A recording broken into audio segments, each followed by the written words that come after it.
G'day, folks. It is the coach here, and it is a new year, new me, and I have Tom Lyons here over here, who was actually early for the stream. So everyone who doesn't know who Tom is, everyone knows who Tom is. Tom is not only the co-host of Warhammer Weekly, but also a wonderful Warhammer mind. Always got some crazy list tech going on. Super competitive, nice guy in the Midwest scene. Sorry, I almost laughed when I said that. No, you are an absolute gentleman. But more importantly, you play hard. And this is an interesting topic for me because the minute the winter FAQs came out, we got access to Nighthawt and Nagash, which is something that we haven't had access to forever. And you've been quite passionate about it, which is kind of why I wanted to invite you to the stream to find out what are you thinking. But before we do that, Tom, what is in the news this week? Hello, friends. Let's start there. There's not a lot in the news, in fact. GW is hiring. That's what's in the news. They're hiring an events manager for North America, and GW is hiring a new AOS designer. That's what the news is this week. Damn it! I tried to catch you off. I bet you haven't got a pick of the. I bet you haven't got a pick of the week. You know what? I'm gonna say Doom and Darkness's video on. No, I got a better one.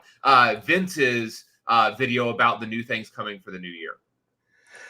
So go check out Warhammer Week on his channel. I'll spruik it on yours. It's amazing. No, look, Tom, absolute legend. We talk a lot, and I'm really excited because you have been really passionate, not only about Nighthawt, and you've always got some crazy list teching. You're always, we've got a couple of group chats, and you're always posting some weird ideas and getting some sense checks from other players and getting ideas. And I know even when, the FAQ stream came out with Warhammer Weekly, you were very adamant that there was some solid list teching. And when you compared Nagash in Flesh Eater Courts, Legion of the Ash, Soul Blight Gravelords, and Ossiarch Bone Reapers, you were quite passionate about there's some real play and value in Nighthawt. Yeah. So I guess, like when you initially were reading that FAQ and, you came about the change. And by the way, I probably should put this caveat, folks, that we are in between the FAQs. Now, when I say that is they released the December FAQ, this winter FAQ, but it was Pandora's box. There's more questions than answers. Like, yes, I can get Nagash in Nighthawt, but does he get Emerald Host? Can he teleport using the command ability? But by the way, I'm the one that found that.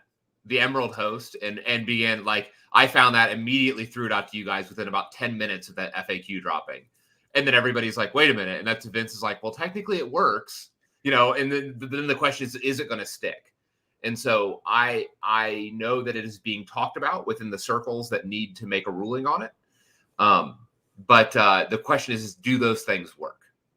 Yeah, and I'm a TO actually this month. COVID, we've had a bit of a COVID spike, so hopefully my event does run. It's a major, and I've already ruled that Emerald Host doesn't work with Nagash. The intention to me is that he's not meant to benefit, given that as a warlord, he means you still keep the Nighthawt command traits and all that good stuff, but he can't benefit from that type of stuff. So there might be some things that, if you're listening to this in a month's time or 2 months' time and it's clarified, we might be wrong. He actually might benefit from, he might get a Deathless minion save. He gives the aura out. He probably won't get Deathless minions, but we know he does give the aura out because it's not him benefiting from it. It's that if a unit is within 12 inches of a general and he is a general. So that's not a problem. So there's no question about that. There is a challenge though on, and like I think the Emerald Host, he gets the 2+ bodyguard because he's not benefiting. It's not his ability; it's a Hex Race ability. But I completely understand that kind of ruling. I mean, I think it's a fair ruling, and it's really, by the way, it's really strong. If that is the ruling, like it's really, really strong. Yeah, that's why I think personally, I don't think my opinion is I think he should benefit from Deathless. I think it's weird that the Lord of Death doesn't have a 6+ ward save in any of the factions. It seems like he should have it at least on his War Scroll. And I think my personal opinion is the intention is that he shouldn't gain Emerald Host with the bodyguard rule. It feels like it's a bit too busted. But I guess, you know, if you listen to this live, there are going to be some things that your event organizer will say, rules as written, yes. Rules as intended, maybe no. So if you're going to LVO or you know, Adepticon or any event, check with your TO. Yep. I'm going to Brewhammer next month with this. I haven't emailed them yet, but I have opened up a conversation with them about some other stuff. And so I'm going to follow up and be like, hey, this is the conversation. This is what's going on. How do you want to rule it? How do you like, just so that I know coming in, I have appropriate expectations. That's it. Flamingo Pie has also made a basic. But well, Flamingo Pie has also made a really good comment that he doesn't get deathless minions because he's not a minion. So I'm like, okay, well, game set and match. He's not wrong. Yeah. But it's a great model. Yeah, it is. It's just that there's a lot of questions that I know that when I've gone into, like I've been chatting with my Nighthawt folks in the Discord, and right now there's some people who are in the camp of, yes, Nagash is great and he adds a lot of value to the army. There's other side of the fence. It's like, no, there's just too expensive. There's too many negatives. And we'll go through the positives and negatives. Yeah. And then I've also posed to them, well, what happens if he gets deathless? What happens if he gains this rule or he can use Emerald Host? All of a sudden, people are like, well, this would change the way I look at the rules. So I just want to put this caveat that, yeah, depending on like your tournament organizer, depending on any follow-up FAQs, this conversation may be slightly out of context, or the value may increase or decrease. So everything that I am saying will be true if he gets the 2+ bodyguard, and he'll be way better. That's what I would say. Yeah. He's a lot of points. That's the thing, right? And that's why I think intentionally he should get the deathless minions, because he's like literally the most expensive model outside of the Khorne Dragon, right? Like he earns it. And I feel like without that deathless, and we'll get into like the proper discussion. I just think like right now when I look at it, I'm like, some people are right. It's hard to justify Nagash. Yep. Some people are like, I've been waiting for something like this a long time. You know, we've been begging for the black coach to be a hero. This is like our pseudo replacement in some regards. Yeah, it is. It is. I mean, because what Nagash is doing in the army is what the black coach is normally going to be doing.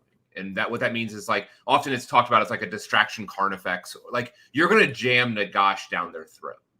Like the Nagash and Nighthaunt doesn't play passively. He gets across the table and he gets in, because that's what Nighthaunt needs. Is it needs something that can actually deal with threats and problems. And Nagash has answers in spades. Yeah, he absolutely brings a lot to the table that I think, you know, Nighthaunt players have been begging for. You know, you've wanted a combat monster, and the Mongol. Some people really hate the sculpt of the Mongol, and there's some been cool 3D printed kind of things come out. And people have been begging for that combat monster. Some people have been begging for that multi-wound, like 10 wound plus hero that is durable. And Alinda, with some of the new rules, has definitely made her more durable, but it's no way near what you need, because, you know, since the dawn of time, the minute that Nighthawk came out, it was shoot the heroes, and nothing was truer than taking out the heroes and watching Nighthawk crumble. Yeah. You know, it's interesting. Like I ran him this week against an opponent playing a 30 Sentinel techless LRL army. And it like he decided to, like, we were playing the like 2+ ward Nagash, you know, bodyguard. And he did what the smart answer is, by the way, if that happens, just kill the Hex Race. Like, it's way easier. Just make sure you kill out units. Don't leave any models there. And actually, like, you will leave Nagash fairly defenseless pretty quickly. But regardless, what we found is that, like, his abilities are significant in Nighthaunt. And we'll talk about that. Yeah, absolutely. We'll talk about it. Yeah, it's an interesting one, definitely. And look, you know, I've seen some people in the chat, you know, definitely, you know, would I go out and immediately buy Nagash to include into my Nighthaunt? No. if I currently owned one, could I borrow one from a friend? Absolutely. I think it's worth testing. And I think you'd have a lot of fun, when you look at, and I think what you said is true as well, right? When you come up against the Morathi and Archaon and Nagash, these god tier heroes that, are near impossible at times, Alariel healing 2d6 a turn, Morathi only taking 3 wounds a turn, Archaon doing some crazy things. Actually, I'm better off just shooting the rest or killing the rest of my opponent's army, because one super durable hero can't win the battle. You can score more objective points in your battle tactics and things like that. It's funny. Nagash actually maybe can. Like, unlike a lot of like in Nighthaunt, because he can reasonably deal with 2 threats at once every turn. And that's something that, like, I don't think that people have really thought about.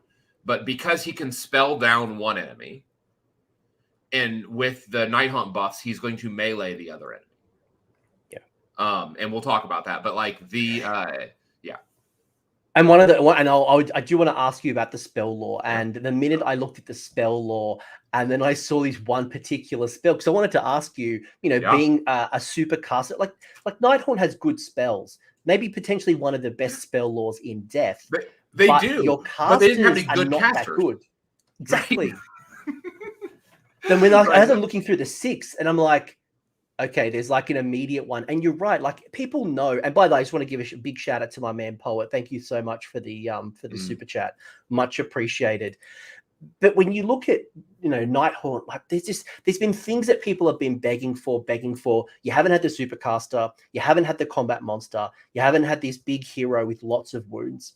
Yes. And you've been crying for it. So I think minimum, whether the FAQ, whatever the changes in the FAQ or not, give it a crack. I think you'll be surprised. And he's he's not going to lose that spell lore. Let's be very clear. Like, that's written into the rules. There's no question about that. Yes. And we'll talk about the lore in a little bit, but that lore turns him into a very scary resource, because there's 2 spells that will dominate in melee. Like, and so, like, one of the big challenges with Nighthaunt spells is that a bunch of them are on a 12-inch range. Well, that's not a problem for Nagash. Like, you want to jam him down their throat anyways. And in the most recent build that I'm doing, I'm using Spell Portal. So range really doesn't matter. Yeah, and he's got some crazy, like, not only does he have a great signature war scroll spell, but then also your spell lore. But before I get into that, and we will get into that very soon, we'll talk about benefits and things like that. One of the big things that I've kind of heard when I was talking to people with Nighthaunt, I think one of the big concerns people have is, without things like Deathless, they're worried about Nagash being shot off the board. And, I was thinking, like, right, maybe the Cruel Ghast would help. But no, it's the Cruel Ghast wouldn't help, because he doesn't have a Deathless to begin with. He does have a mortal wound save, but he doesn't have. I mean, and obviously he can gain, Mystic Shield and bloody all the Finest Hour, and he can definitely stack those down. But when you lose him, that's half your army. Mm-hmm. How do you find, or are you worried at all, with your Vanguard Raptors, your like your long strikes, your Sentinels, your any type of shooting? Are you just worried about him being shot off the board? And if so, like, what are you doing to keep him around? Well, I'm 1 drop. So I'm a 50-50 even with those things. Save stacking is not an issue on him. Like, no one else is receiving Mystic Shield. Right? Like, no one else in the army can get Mystic Shield. So he will always have a Mystic Shield on him. And the big things with, like, Raptors, the big things with Sentinels, is all of that is mortal wound shooting. Like, all the scary shooting is mortal wound shooting, and he has a 4-up ward against mortal wounds. Yeah. So actually, he's on 32 wounds against those units, not 16. Right? Because he's going to heal. He's going to bound a bunch. And that's without bodyguard. And that's without bodyguard. So that, again, this is assuming no bodyguard. And he actually has, like, a lot of ways to self-heal. His War Scroll spell and the spell in the lore are both healing. There's a spell in the lore and his War Scroll. Or no, the spell in the lore he can't heal. He can heal others. He can't be healed with that. But his War Scroll he can heal with. And on top of that, oftentimes another endless spell that makes its way into my list regularly is Terminexus, which is the Nighthaunt specific endless spell, and that heals for a D3 in a 6-inch radius. And so you can turn he can't cast it, but it can be cast near him. I was going to say that's another thing that needs to be clarified. People are asking, can he cast endless spells or can he benefit? I think, like he can be healed by the Terminexus, because even the enemy is healed by Terminexus, by the way, if it's in the right range. And so everybody can either be healed or damaged by Terminexus. The key is that he's not Nighthaunt, so he can't cast it. So you have to have another caster with him. I always bring Olander with him. So, that's the catch, right? Is that I have both him and Olander.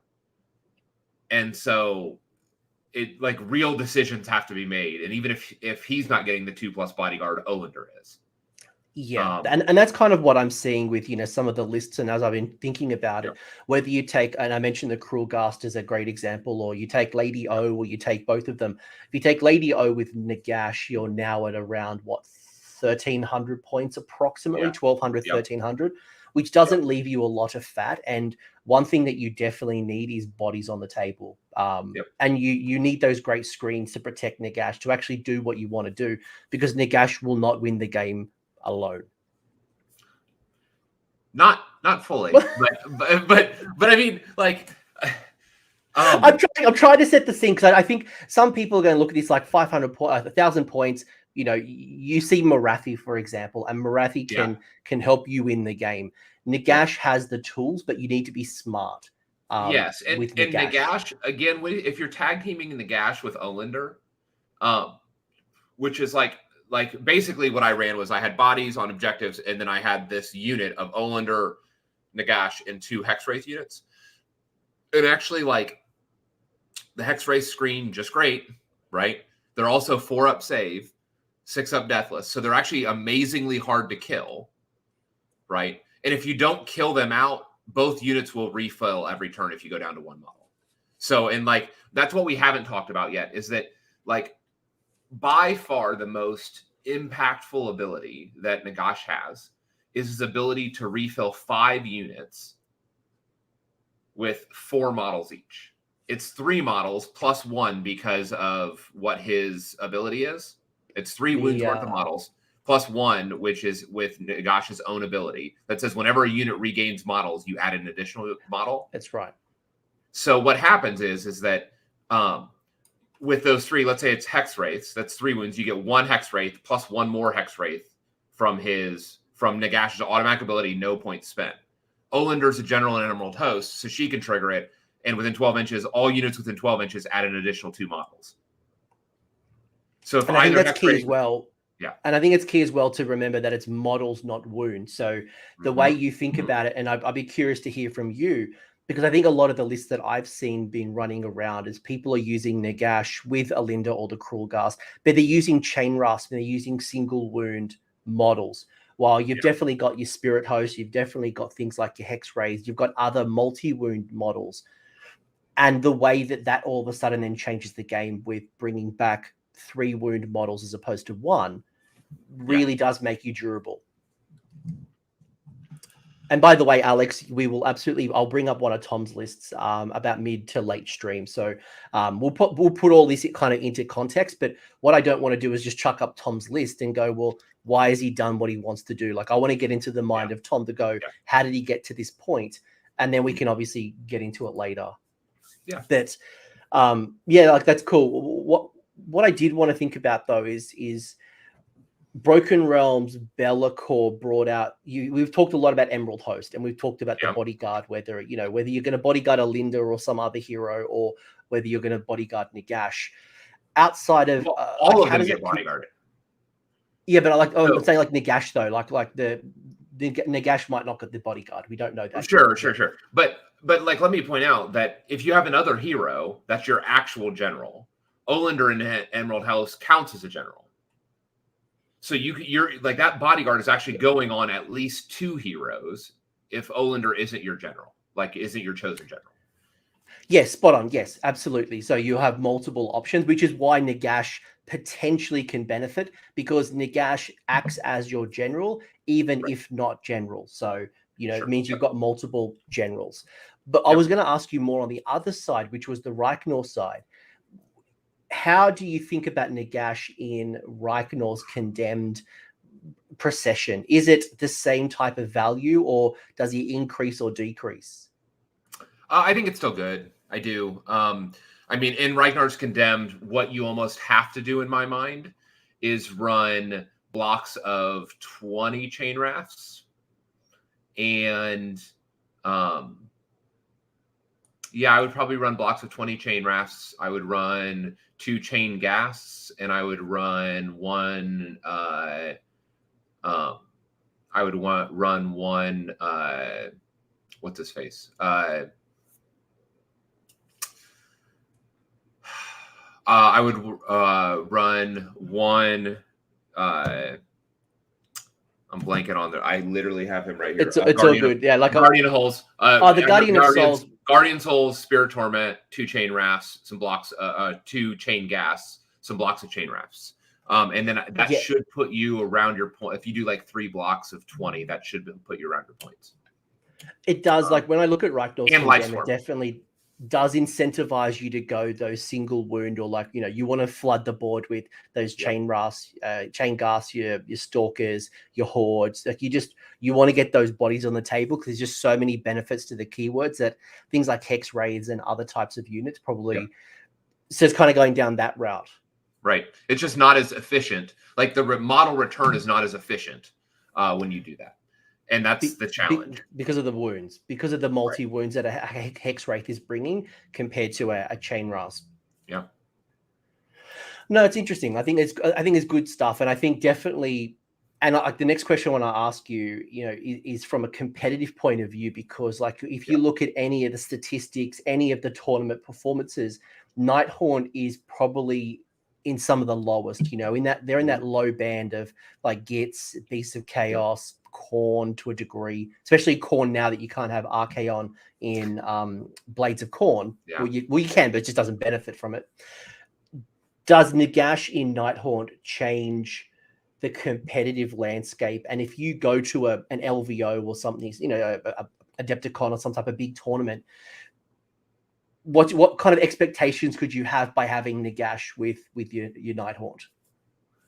I mean, I think that Nagash brings I think he brings unique elements that the rest of the army just doesn't have. And so I think that he is a real threat when you bring him on a competitive level. The one thing that I think one of the reasons why Nighthaunt places so low is that it, like a lot of those other armies you just listed, it has a really high ceiling of play. But the player base is also very broad. And so what ends up happening is that like everybody has Nighthaunt, right? And so it's one of the easy armies to get into. It's easy to paint. They used to have all the models everywhere. And so oftentimes a lot of new players will take Nighthaunt to events because that's what they have. And so I think that we're all like, another reason why we're seeing a low number is not necessarily inherently the army's problem, but I think it's both player base, and I think there's a perception issue, and there's some very real mechanical problems in Nighthaunt, and it's that it hasn't had up until we got Nagash, and I think Nagash solves a lot of those problems. Yeah, so I think, and again, we talked about the clarification that needs to come. I think definitely like Emerald Host kicks in and Nagash can benefit from those bodyguards. I think you really start seeing a super competitive Nighthaunt build, and I think you can do well. I think you definitely can be in the mid-table warriors. And I think, to your point, Nighthaunt is one that rewards really good play style and one that punishes bad matchups and bad decisions because you've got a lot of teleporting. You're relying so heavily on your minor heroes. You don't have a lot of the tools, you don't have a lot of long-range threats. You don't have you don't have a lot of mortal wounds like some other armies from a range. So right. I think Nagash has lifted the potential of a tournament performance. Yeah, I agree with that completely. Yeah. I mean, I long watched and kind of waited and desired for Nagash to be added to Nighthaunt. And that said, like I had a competitive Nighthaunt list that was non-Nagash because again I wasn't sure that he was coming in. That I had painted up and had prepared for Adepticon in 2 months. And now with Nagash, I'm gonna run him at a smaller event coming up next month. And I'm gonna be testing both of those lists because I still have a non-Nagash list that I feel very confident about. Right. And so that's still something that I'm exploring. Do you think Nighthaunt still works better without him, given that he gives away so much of the allegiance abilities that he just can't benefit from? Like, do you think... I'm not convinced of that yet. I'm not. Because he's such a wrecking ball in the army. Because he's gaining the spell lore, which is really all he needs. And that's what I'm going to be evaluating. Because again, I have a non-Nagash Nighthaunt list that I feel very confident about. But when I hold it next to, my Nagash list, I still think I fall on the side of Nagash, and I'm going to test it in an actual event next month. Like I'm testing it at a local club during the weeks, but I'm going to be pushing it to really see what it's capable of. I think there's a lot of gas there. Like my experience is what I've gotten on the table so far. Like, it fairly quickly disassembled one of the best LRL lists I could put together. So, he was like the individual. I built his list for him, gave recommendations, and then we went in and Nagash handled it pretty handily. So, yeah, I think the key from a competitive point of view is the way that you get the value out of the rest of your points. I think that's the key. If you want to do well with Nagash, I think he fits well in Nighthaunt, which is why I'm having this conversation with you, because I do believe you. It's how do I get the most out of that extra 1,000 odd points? So it's a real question. And that I think that in itself is where you either fall or you're going to do well and hold your own against some of the better armies in the game. Mm-hmm, mm-hmm. No, I agree with that. So what are the pros? Like I'm going to take Nagash. I've agreed that I'm going to allocate 50% of my army to Nagash. Right. What do I get from this? And you've already alluded to some of those things. It's the only model that can benefit from Mystic Shield. And you can use, your finest hour. You can save stack, which is something that is happening right now in the game. Yep. But what else do I get as a Nighthaunt player chucking in Nagy?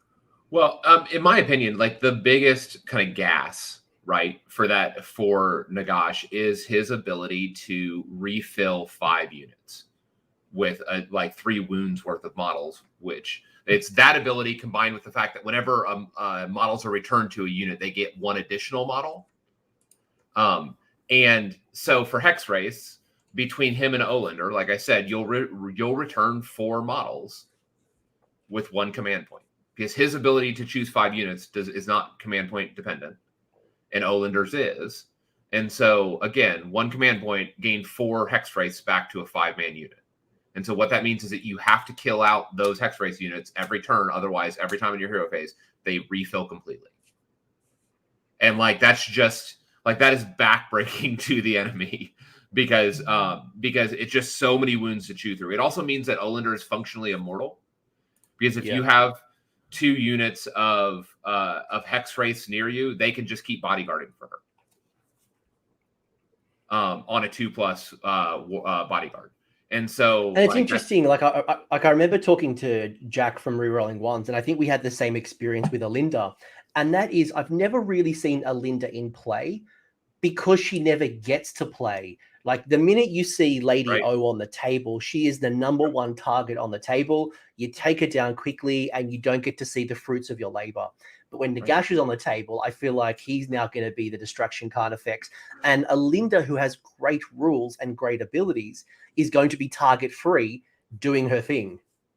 Well, and I like to buddy them up, like buddy cop Olander and Nagash. So I run them together. And so it's the question of who do you go after? Because Olander is going to get all of her wounds absorbed by the Hex Race, and those units are going to fill up. Or do you try to go against Nagash, who is save stacked, who can self-heal?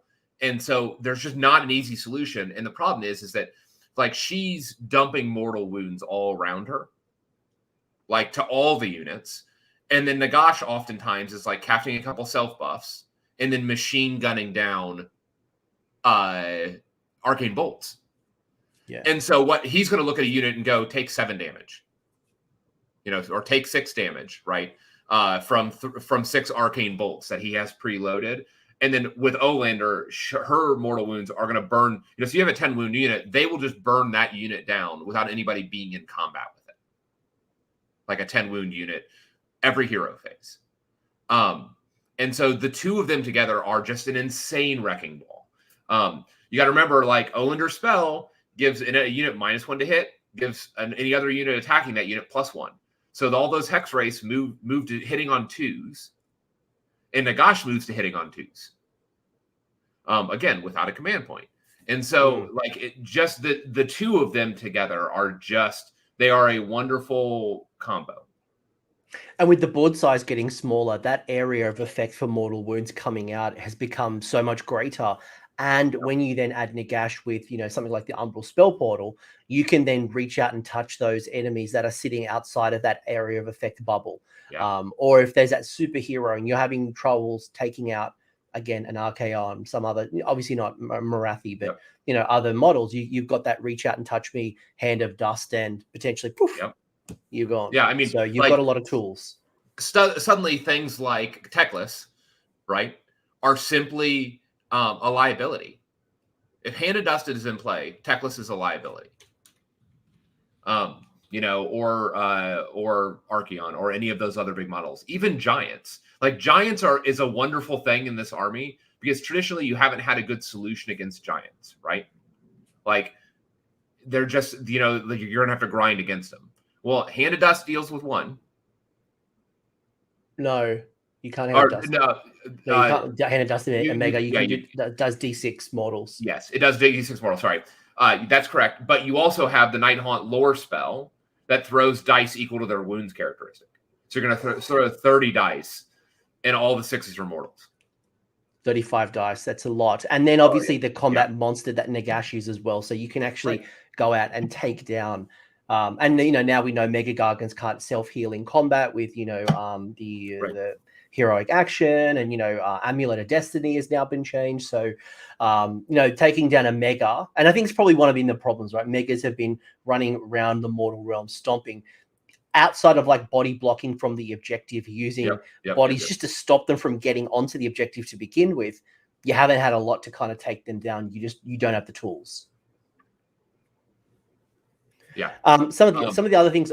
Go on, please. Continue. What are some of the other benefits? I wrote down a couple, but I'm clearly not a Nighthawt player, so I'm curious to see how your list stacks up with mine.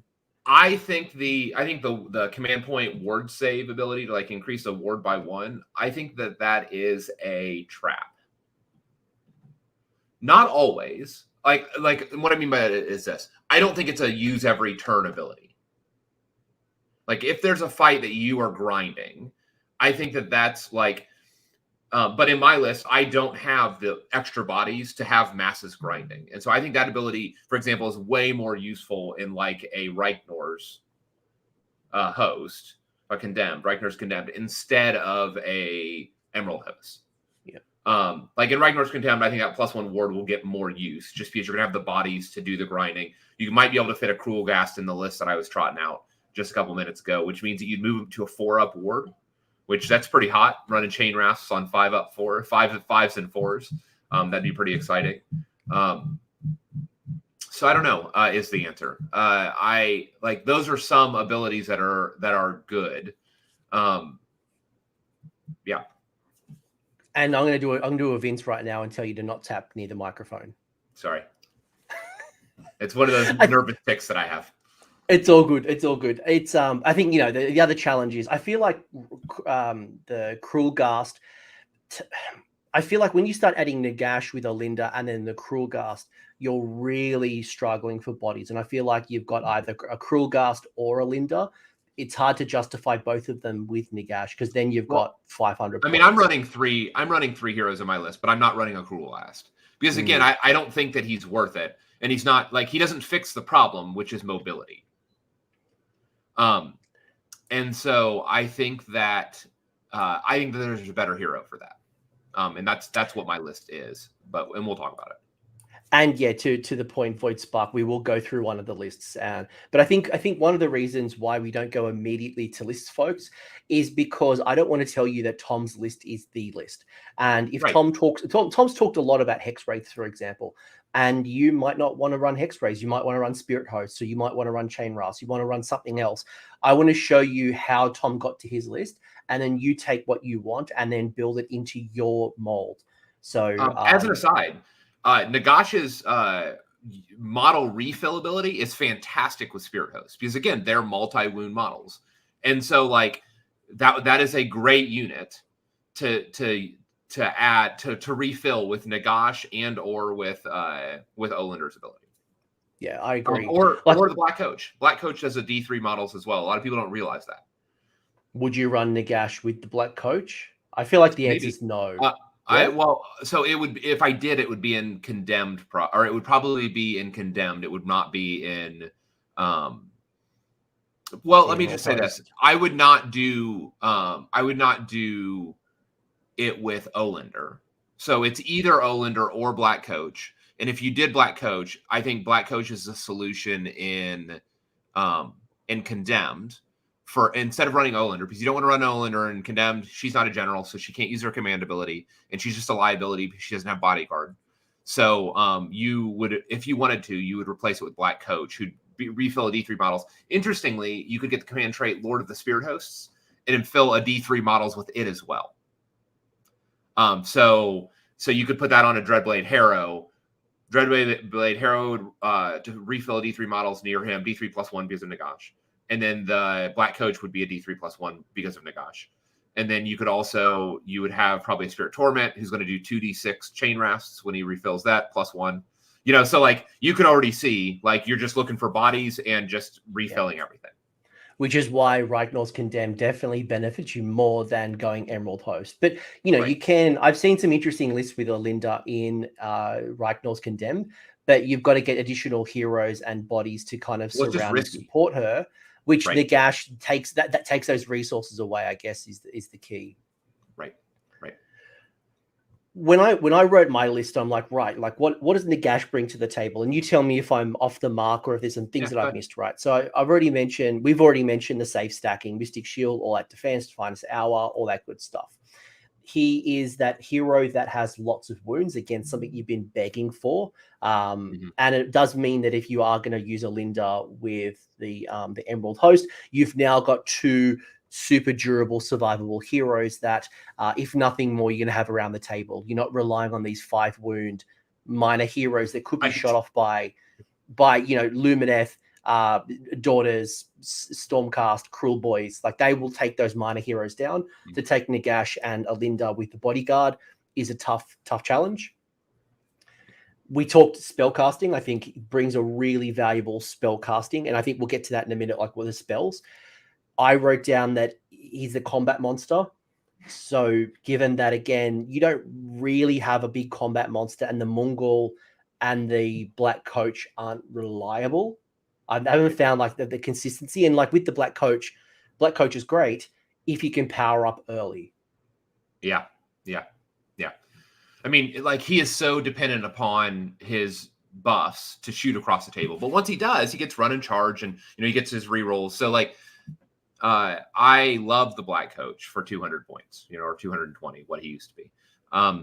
But he's not a hero, so he's still like he can still use command abilities because he's a totem, but he doesn't get, so like he's halfway there. The big question though is he doesn't get the item, and the item is meaningful. So, and he doesn't generate the deathless save, so he still needs a hero near him to get his own 6+. Alex is asking, Nagash can bring back models with a combined total value of 3 wounds or less. So that's 2 wound Hex Wraiths.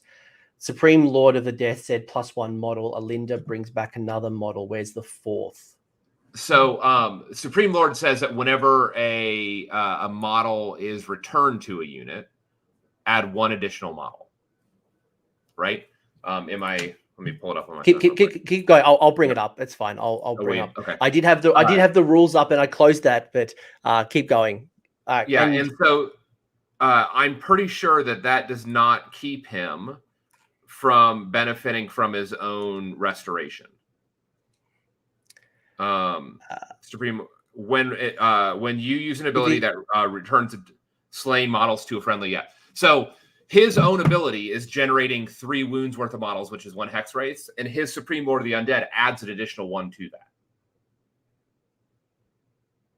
So he's actually technically returning 4 wounds worth of models, even though that's not how the math works. It's 3 wounds worth of models plus 1 additional model to that unit.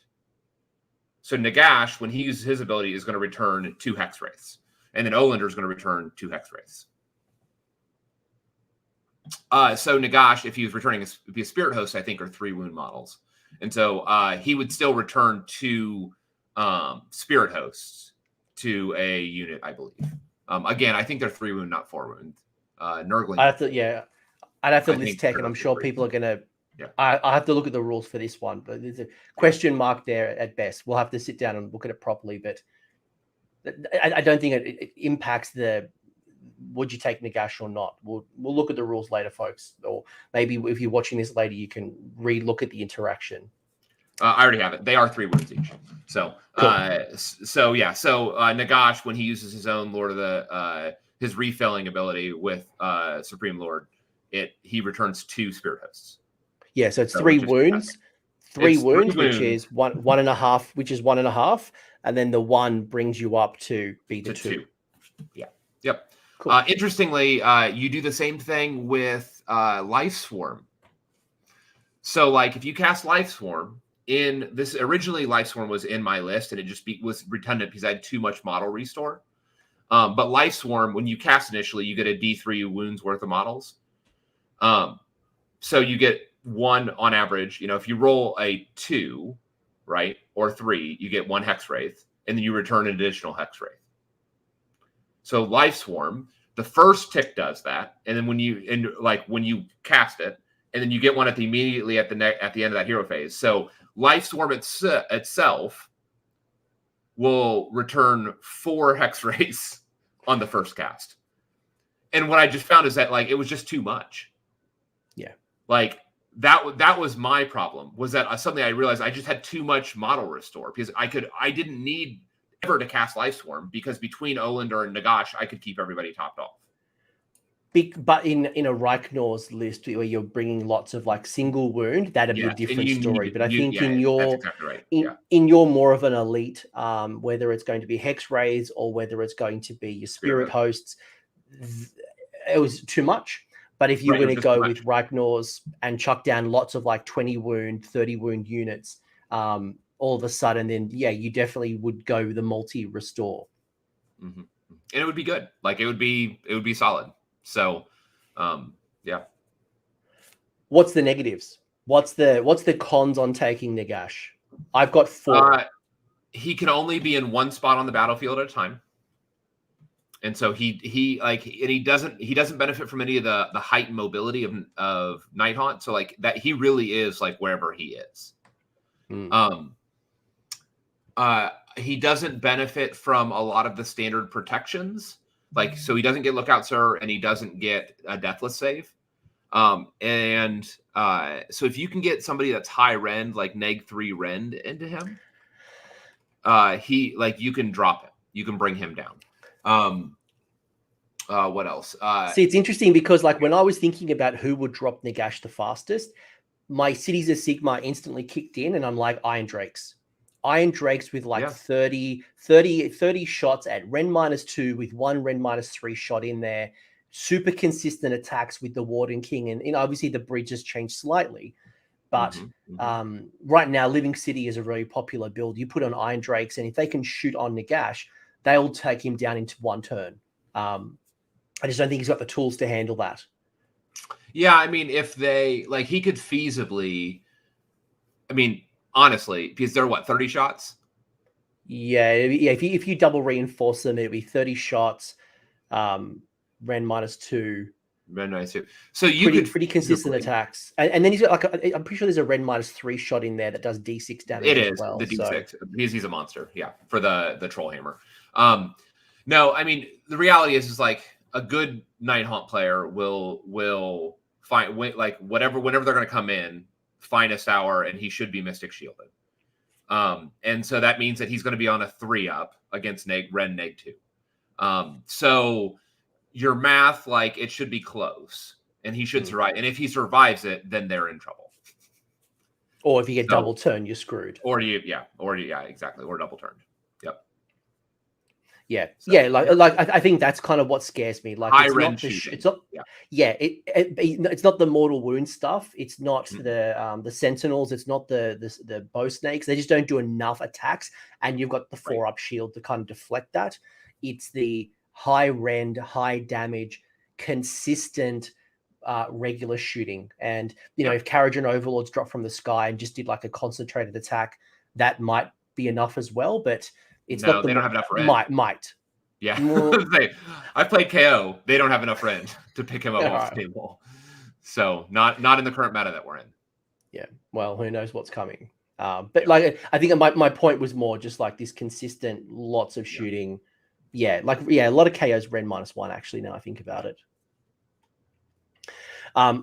Any other negatives that you could list that including Nagash you've got to consider? I think that is, I think it's like, it's not a negative, but people need to, like, I think the +1 deathless save ability, like his like command ability, hero phase thing, I think it's a trap. Like moving something from a 6-up deathless to 5-up deathless is just not, the math is just not good on that for a command point. When that could be when that could be a bunch of other things, right? Which command is that one? Sorry. That's the death magic incarnation. Yeah. Incarnation. I think that's a trap. A lot of people love it. I think it's a problem. As an aside, another good thing, by the way, like another perk of Nagash that we went over that I didn't like note. He has a spell that does mortals and heals. That's a morale check. And Nighthaunt is the Soul Stealer. Yep, Soul Stealer. And Nighthaunt is passively debuffing morale. Like just being around Nighthaunt units reduces all morale by 1. And that actually like ends up being meaningful. So. And by the way, I was reminded that Iron Drakes would be 60 shots if it was a block of 30. So that could be be tough for Nagash. So avoid Iron Drakes. Not like the plague, because that doesn't make sure you get into them first. Yeah. You debuff them and things like that. Right. I think there's a lot of pros, a couple of cons. I had things like, obviously it's a high point cost, so you've really got to think about the allocation outside of Nagash. Certainly a lot more fragile without a deathless save. Obviously he's got a mortal wound save, but he just doesn't have that backup 6-up, but he can save stack, which is obviously going to work.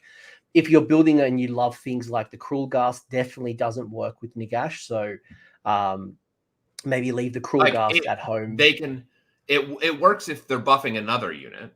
Yeah, but with Nagash.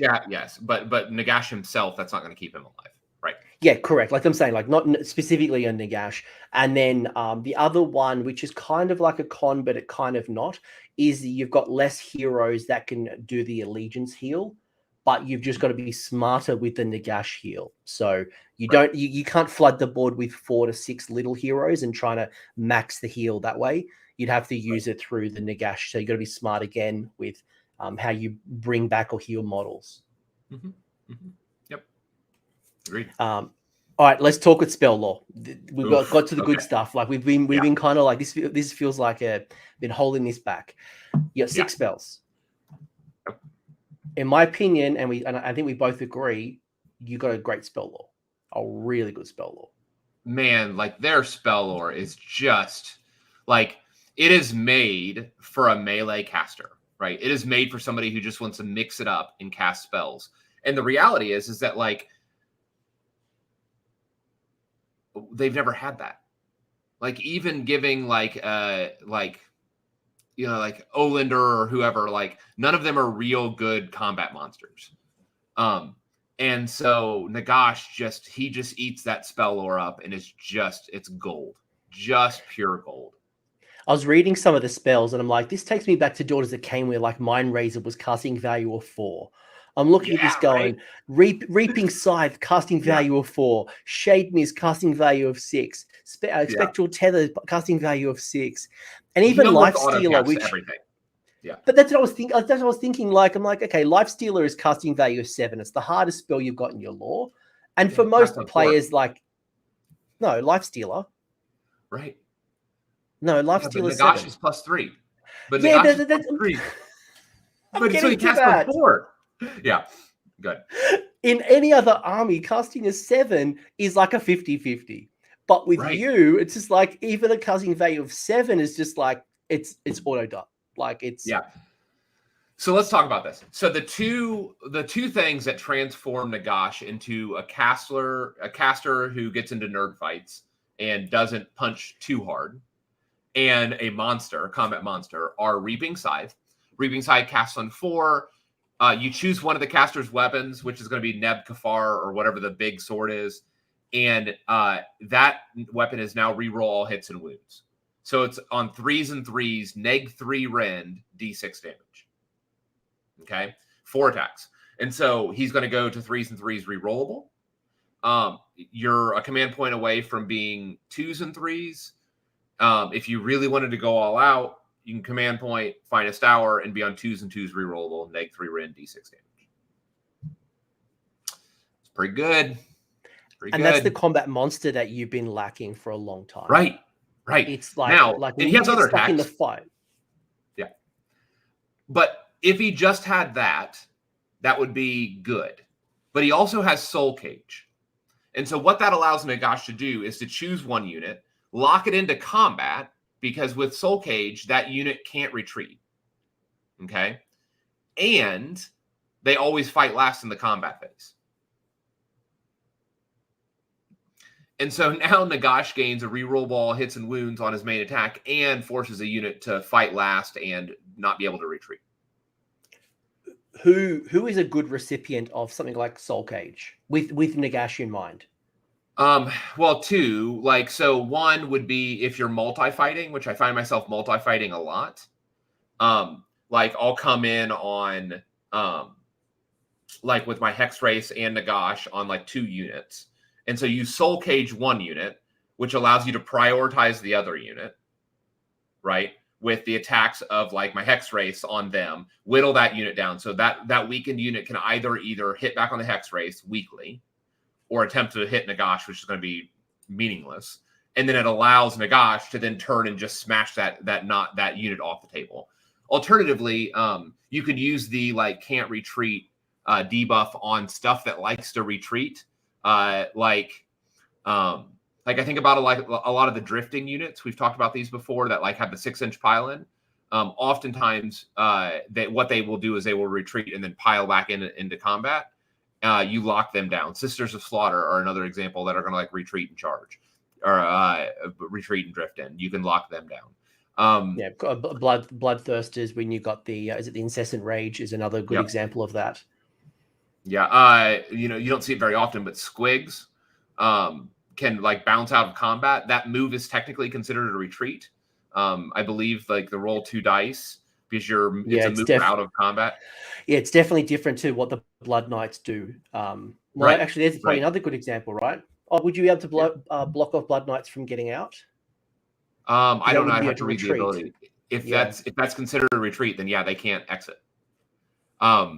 So KO would be another one. KO like to retreat and shoot. I was thinking that with the fly high, right? They want to come down and fly high. They can't fly away from him anyways, because he's flying. So they can't get away from him and most of your Nighthaunt army anyways. So that's not as big of a deal. But Soul Cage is just another tool, and that's the key, right? Is that it doesn't even have to be his combat. It can be somebody else's combat that he forces a strike last to happen in, because it's 12 inches. So it's not something you're going to cast every turn, but having Soul Cage online is a useful tool. So other wonderful tools, right?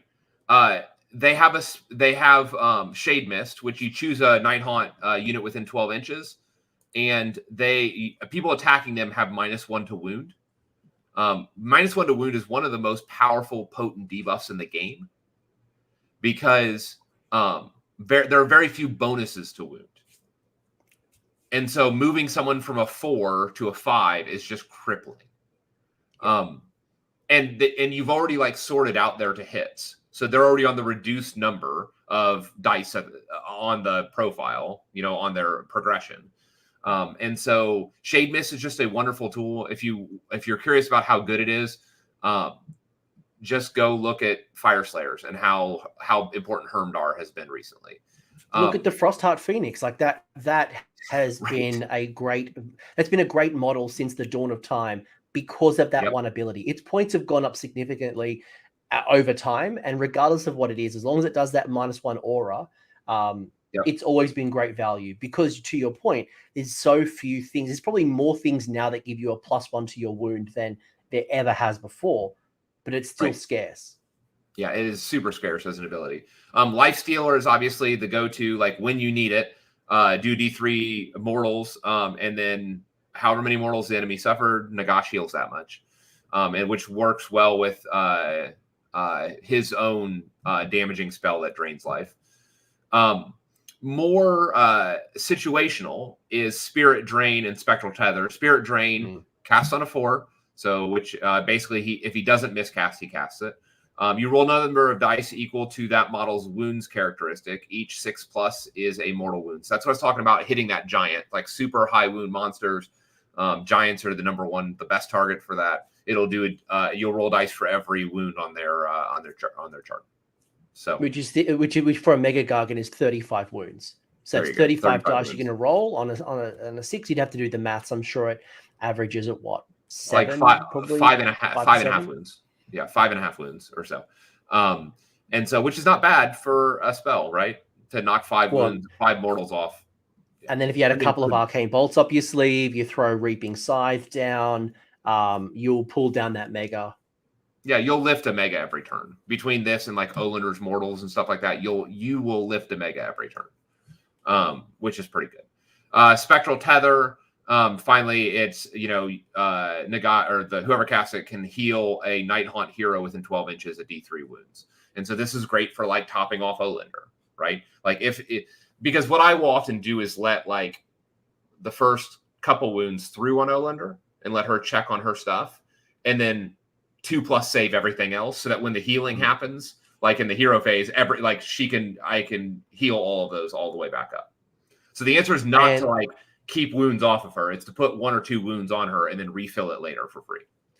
Yeah, and that's the thing. There's a lot of ways to refill for free, which also then frees you up with your heroic actions because you don't need to rely on a heal to heal those wounds up. And yes, Jack, nothing scars you more than when you roll a Snake Eyes, and that's still possible. So even though we talk about how great Nagash is, there's and on average, he's going to do it.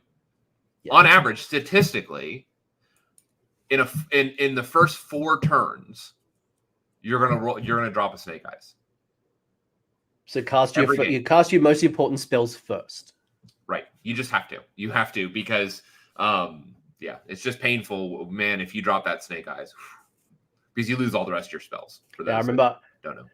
I remember the first Age of Sigmar game I was watching on TTS because I was in hard lockdown. Literally the first game I saw Morathi first cast, first game I ever saw live, Snake Eyes. So it happens. You've got to have. And by the way, I think Howe might have even brought in some people. So much love to the Twitch crew. I don't know who brought you in, but much love. Thank you for joining in. But yeah, your spell lore is awesome. Your spell lore is just really good. I can't stress enough. 1, you've got a consistent spellcaster. 2, you've got great utility. Whether you need to do damage, whether you need to heal, whether you need to debuff, you have something up your toolkit. And Nagash knows all the spells as well. So it's not like you need to choose one and hope for the best. You can just pull from it as you need it. Yeah. So good. Should we get to the list? Should we actually go out and actually show? Yeah, let's talk about it. In the name of Howe, It's big. All right, let's bring up the list. Let's actually see what Tom has been cooking. I smell it. This is Tom's Nighthawt list. And as you can see, what we've got, folks, for the podcast is we have Nagash, we have Lady O, and she is bringing Soul Cage. You've got your Dreadblade Harrow with the Pendant of the Failwind. That's also the General.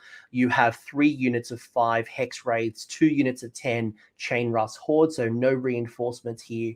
You did initially have the Emerald Life Swarm. You have swapped it out to be the Umbral Spell Portal. You talked a lot already about not needing the heal. There was probably too much healing already. And that brings you in at 1980 points. So no reinforcements, no allies.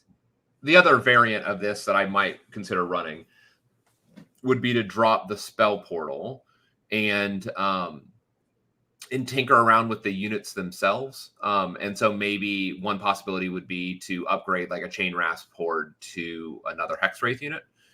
But I really like having 2 tenors there. But what this allows is I didn't include this, but for Battalion, I have this as a 1-drop. I forgot to tell you that.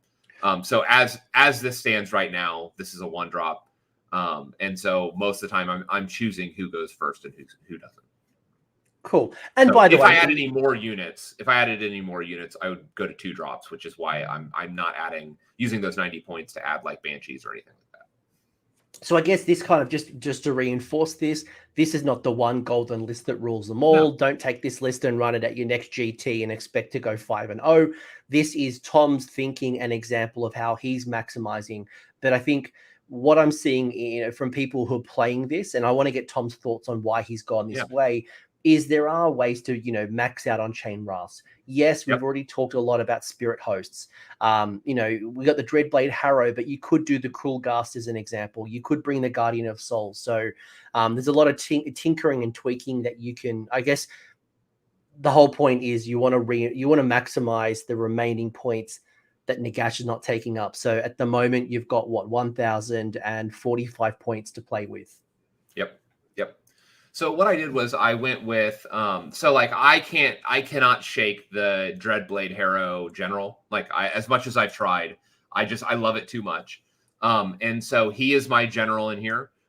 He gets the automatic trait from Emerald Host, which does nothing for him because it allows him to use a command ability on his War Scroll for free. He doesn't have a command ability. So the trait actually does nothing in Emerald Warhost, but it allows me to equip him with a Pendant of the Fell Wind that gives +3 to a regular move for Nighthaunt units fully within 12.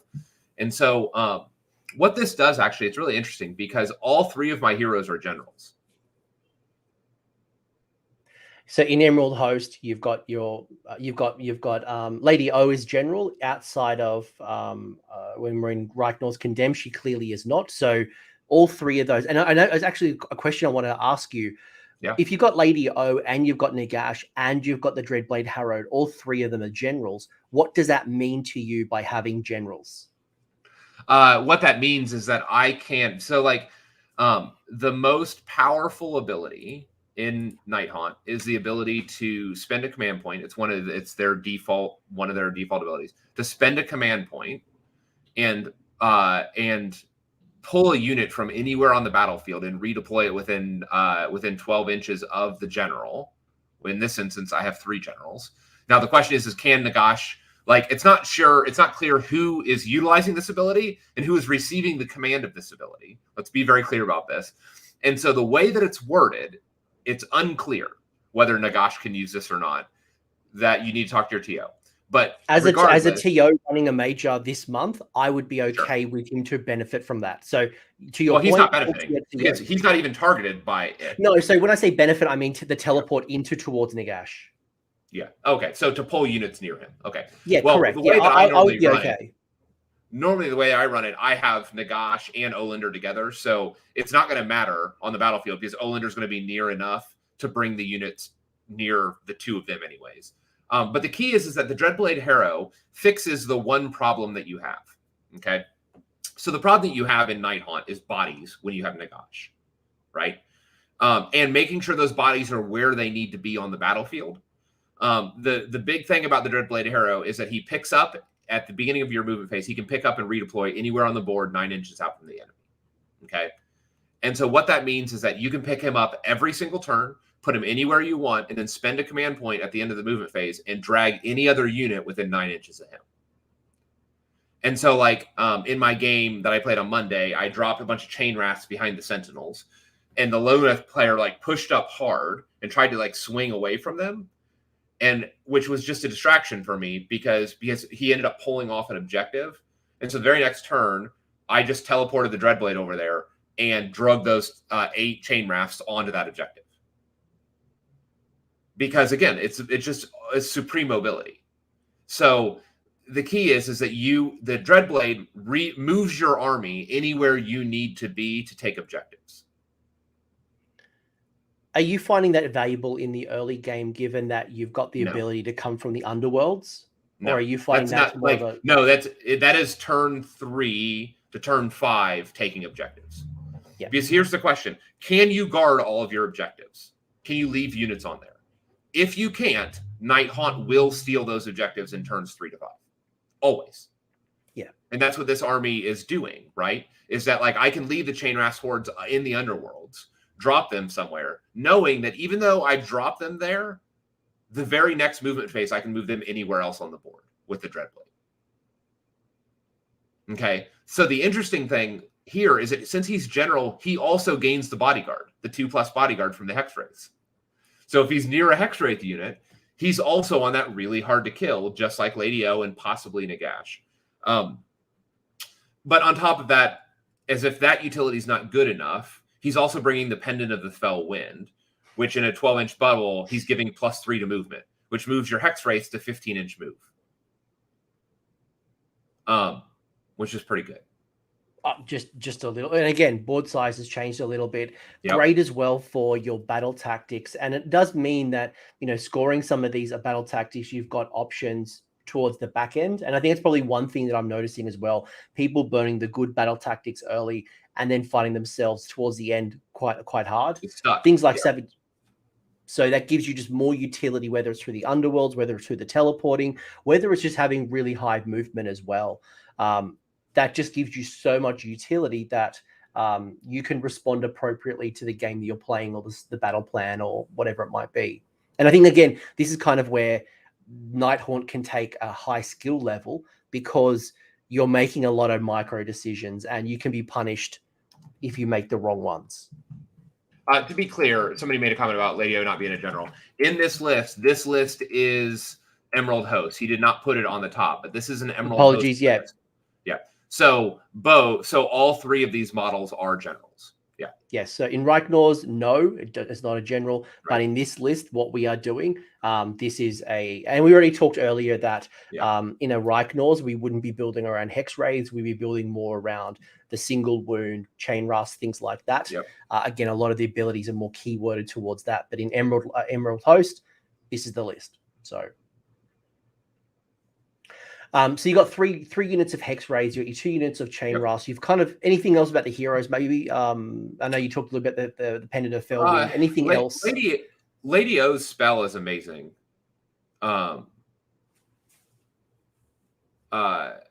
Lady O's spell is a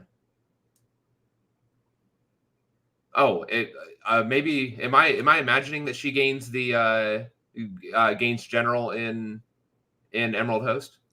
You keep talking. I brought up Emerald Host. Please double check that. Read it. I mean, please, I can't imagine that I'm imagining that.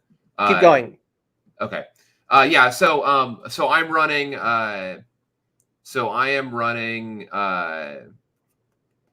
the Hex Race. One of the advantages of the Hex Race is in Emerald Host, when they charge, Hex Race get +1 to attack to their profile attacks. So they.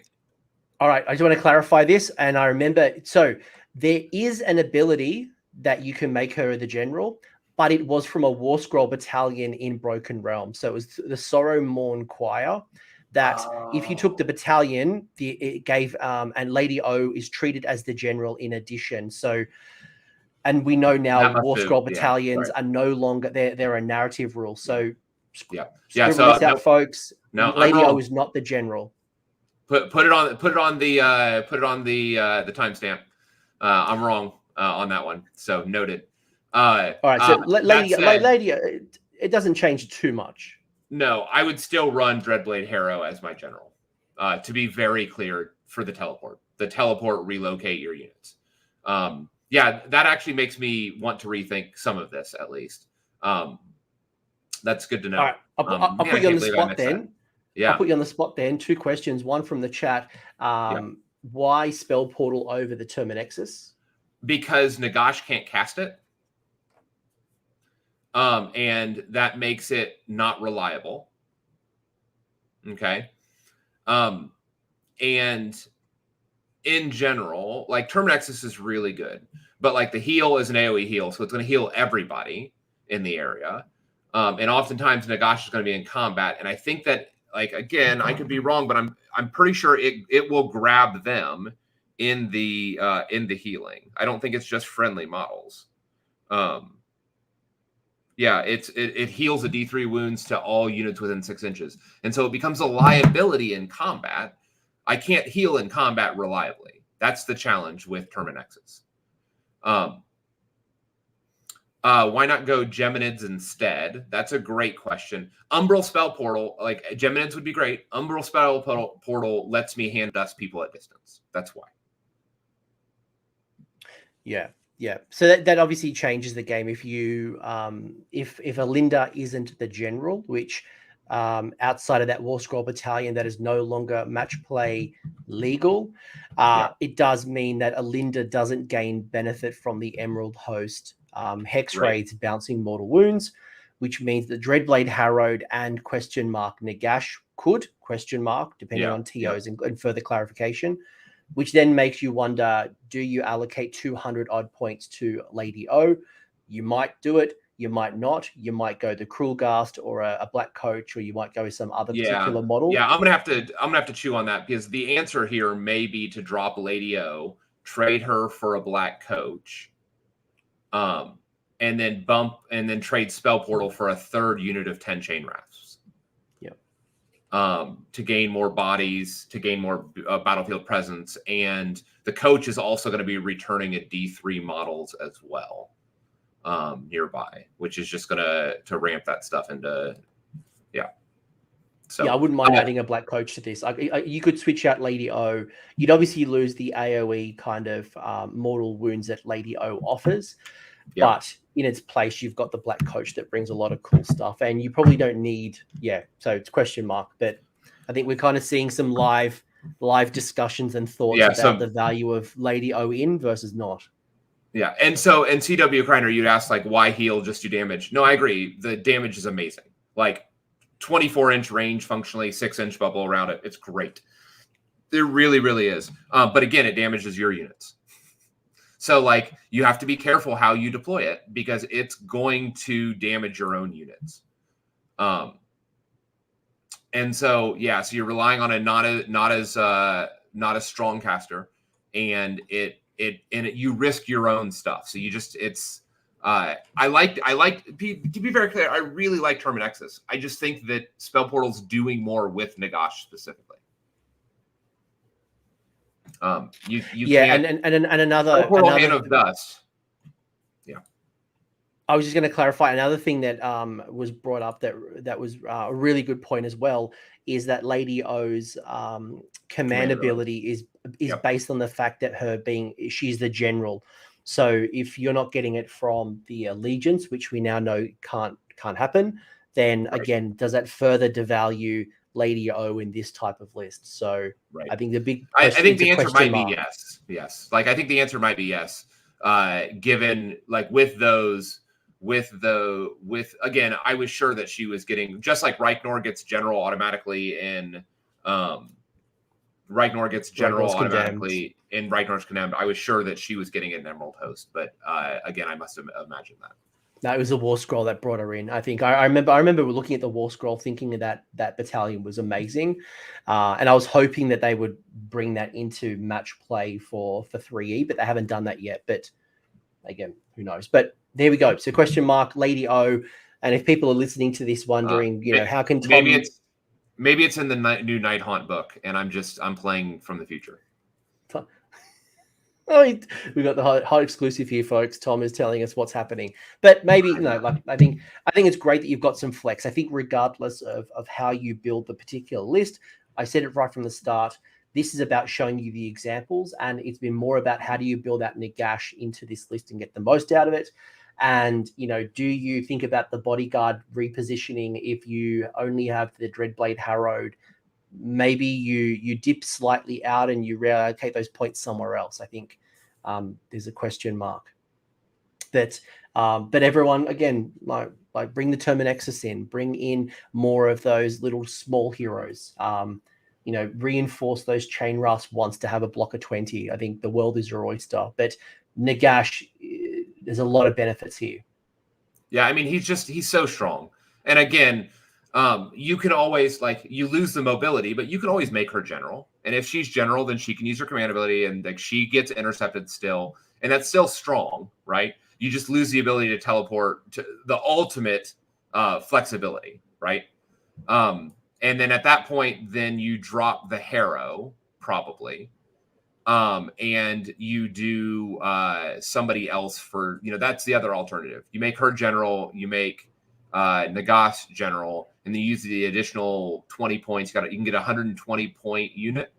And so you figure out which hero you want for 120 points, which there's a number of them. And that's what I was going to ask you, how does that list change slightly if you were to draw, whether you drop the Dreadblade Harrowed or you just made the Lady O the general, you obviously lose a bit more of that mobility and the +3 to movement and things. But you've now unlocked, whether it's more bodies, another support hero, maybe the Terminexus, maybe an extra endless spell. I mean, I think the answer there is you actually grab the Cruel Gas Excruciator, because he is a great support hero, or you do the or you do the Keeper or the Knight of Shrouds on Ethereal Steed. Who gets forced into the item for +1 attack, which is fine. It's not optimal, it's fine. But what you do gain is you gain the ability then to do an additional +1 attacks on profile, meaning that those on the combat phase, your Hex Race can go to +2 attacks, +4 attacks per model on the charge. So that would be the other option, is you lean in that to make your guys more. That's probably the right answer, is the Knight of Shrouds, and make them more combat reliable. So what have you learned, to wrap things up? I know, we could talk a lot more about Nighthawt, and I think it's great as well that there is no one list to rule them all. I think, there is builds in both Emerald Host, in Reichnor's Condemned. I think there is because Nagash isn't benefiting a lot, if much, from Nighthawt, that you can build however you want to build. However Nagash play. Other than the spell. But that's independent of any units that you select. I think that's kind of what I'm saying, is that regardless of what you put in the army, Nagash is Nagash. So he still gains the benefit from the spell law. He does his thing. You're not relying on, particular units to boost him or buff him. And if you want to build chaff, you choose your flavor. Mm-hmm. Mm-hmm. That's true. True. Which is great, because it means you've got some versatility, and it means that, in the comment section, people are going to let me know how they're building their Nighthawt, and they're going to tell me why Hex Raids aren't that great, and maybe why Spirit Hosts are definitely the thing that people should be looking for. Maybe flooding the board with chain rasps and body blocking the objectives and teleporting and zoning out and coming from the underworlds and going that MSU spam that we used to have might be the better option. Right. Jeez, it's been a while since I saw that MSU spam. I don't know if I ever told you, Tom, that one of my last tournaments in second edition, I played 140 chain rasps. That's amazing. 100. And they were all 10 mans? Were they all 10 mans or? No, there was there was 4 blocks of 30. Oh wow. I was playing Mega Gargans with my 4 models, but it was because of the Mortal Realms magazine, where you could get chain rasps for That's where I got all mine. I ordered all mine from the UK. I bought 8 issues or whatever, and just got all that, and I already had 20 or so chain rasps, so I went up to 90, I think. So probably the last question I've got for you, and I'm going to go have lunch and you're going to do your thing, Yep. is what have you learned about Nighthaunt and Nagash since you've been playing around with it? And I know you've had some test games. This is not just theory hammering. But what have you actually learned since you've added him in your list? You can have too much model regen. Like I know it feels like you can't, but when you're running MSU like I am, you can have too much. And so you really have to get a feel for how your units are going to perform. One thing that I learned it's not relevant here directly, but it is going to be relevant if people are building lists. Don't build Hex Race in more than 5-man packs. Don't do it. I know you're going to be really tempted because you're like, oh man, I'm going to do a 10 model unit. I can refill it back up because I can get a bunch of models into it. It's going to be great. No, actually, it's going to be terrible because the way that coherency works on a unit of 10 means you're going to get a maximum of 7 into combat. Yeah. And they're only 1-inch reach. So the question is do you want to inherently be 70% effective from one 10-man unit, or just go 2 5s? I think the right answer is just go 2 5s. But you don't realize that. And on top of that, like a cav unit of 10 bases is very difficult to just maneuver in combat normally. And that's true of not just Nighthaunt, but I run Pistoliers in my cities of Sigma, and I found the difficulty now running blocks of 10. The coherency really, to the comments in the chat is, it's made things quite hard. But again, we know, or at least Games Workshop has indicated that the game is going to change more frequently. So if we go into more of a 3-monthly FAQ, who knows, maybe we'll see some coherency changes and a bit more generosity, and this might change. But right now, to your point, 10 model units like Hex Race, you lose a lot of the efficiency. Yes, you get some screens, but then you might as well just go a block of 10 or 20 chain rafts as opposed to the Hex Wraiths. There's just no reason not to go 2 5s. 2 5s actually cover the same amount, and you can string them out. You can't do that with a unit of 10. No, that's what I'm saying. Like if that's the role that you're trying to get out of them, you're probably better off going a larger block of 25 mil chain rafts, spread them out the way you want to do it, compared to the restrictions that a unit of 10 Hex Raids would force upon you. I want to jump in real quick. Thomas Ling asks, do they get wiped easily in 5s? Actually, the opposite happens. Because you got to remember, they're a 4-up save unrendable, and they're going to get the 6-up after save. And so inevitably what ends up happening is one of two things. Either the enemy undercommits and leaves you on 1 to 2 models. And if that happens, that's the worst thing the enemy can do, because you refill them all the way up. And all that damage just goes into the ether and doesn't ever do anything. Or they overcommit and spend 30 sentinels trying to shoot off a 5-man Hex Wraith unit. And sometimes they still don't do that. Like in our game, my Hex Wraiths got left on 1 model after 30 sentinels shot them because of math. Like, math happens, folks. And when you have a 4-up unrendable save and a 6-up after save, removing 10 wounds is not a given. Yeah. And what's always interesting, it's always a hard lesson, when people play against death, especially death armies that have a lot of summonable, and then obviously the unrendable in Nighthaunt then makes it even harder, is that we are always, like, when we're faced in a position, most people will split their attacks because they want to make the most of their resources. And, if they think that they can kill a unit, they don't want to, the attacks and the wounds go to waste. So they'll split the attacks and do some chip damage somewhere else. But to your point, death players really punish you if you do not take out the unit, because you can just grow that unit back. And the way that you've done it, and whether you've got Life Swarm, whether you've got multi-heroes, whether you've got Nagash, you just bring them back up quickly. And then you basically, as an opponent, you get a bit demoralized because you're like, shit, now I've got to go through this again. And you commit even more resources, and you're laughing because they're just focusing on 5 Hex Raids. You're laughing. Right? It's, Like 10, it's 10 they're chain dumping blast. Like all of these attacks. They're, like I think about like Sentinels. Like he dumped a 450 point year. No, sorry, they're 170 now.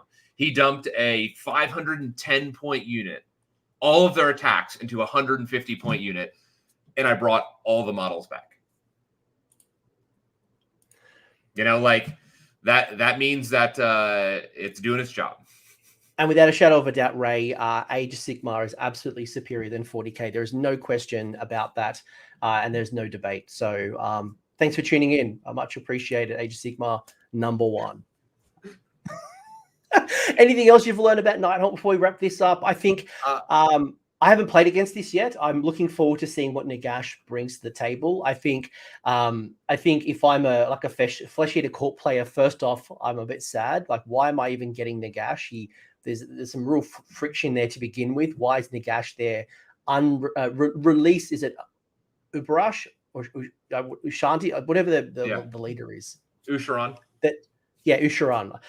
I try to say Ushanti, which is the bloody Tomb King stuff. Like, I know it's mentally, I know it's not Tomb Kings, but I'm like, I'm stuck there.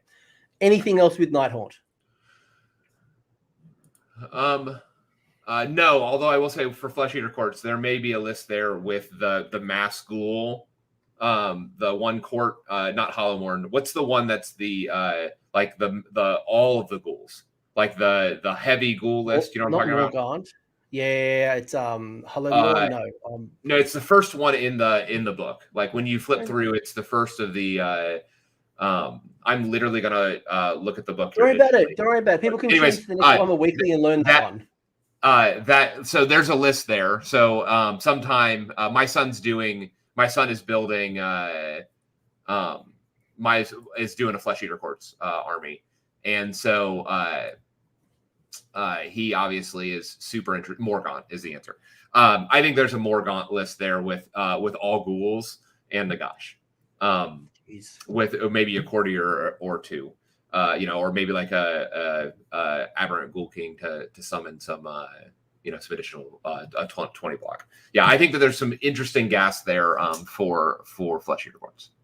And it's the perfect time for Nagash. I think that's probably the last thing I'll end it on, is that we are in the season of not just monsters, we are in the season of God tier heroes. So if there's any time that you want to run Nagash, and there's been plenty of times where you've wanted to, you just can't, the incentives haven't been there. This is the time. It's a perfect incentive time. Run Nagash while you can. And, if rumors are true and, Warhammer Weekly talked about it, there's potentially new Nighthawt, which could lead to a new battle tome. Who knows what that brings to the table? So enjoy this while you can. Yeah, who knows? Who knows what the new sub-factions are going to be? So enjoy what we have while we have it. And also the FAQs might come out and they might clarify again Emerald Host, some of the teleporting shenanigans, some of the things that we've been question marking. But Tom, this has been awesome. Thank you so much for your insights. And it's been great to get into the mind of Tom. You are someone who is always at the top tables. You are someone who does well on the competitive scene. And this is very much the slow brewing of ideas. And some people might go, wait a second, Tom didn't know about Emerald Host and buddy Alinda. This is you trialing, testing, figuring things out, question marking. And I think this is where players grow, is they share their crazy ideas with people. We pick them apart and you become a better player, a better list designer. And people go, well, Tom, why not the Black Coach? How about you do this? Why not you do this? So leave it in the comment section. Tell us what Tom should do with those additional 215 points that might not be Lady Alinda in this list, where he's going to get the most value. But Tom, people are going to find you on Warhammer Weekly. You are on Twitter and your Twitter handle is below if people are not following you. Any shout outs before we bring this home? No. This may be the year, friends, that I make content. Maybe not, but this may be the year. That's all I'm going to say. You did have some content. I did subscribe to your channel. Years ago. Kids hammery type stuff. I remember some list-teching ideas. No, I mean, if I pull the trigger, it'll be real content. So we'll see. It's an absolute shame that Vince holds you back. So I would like. He keeps me locked up. He is the Nagash to your you're the Flesh Eater Courts Mortark locked up, and then me. I'll be Sigma and I'll unlock you and like free you to the YouTube world. I appreciate it. All right, folks, thank you so much for joining. And Tom, you're an absolute legend.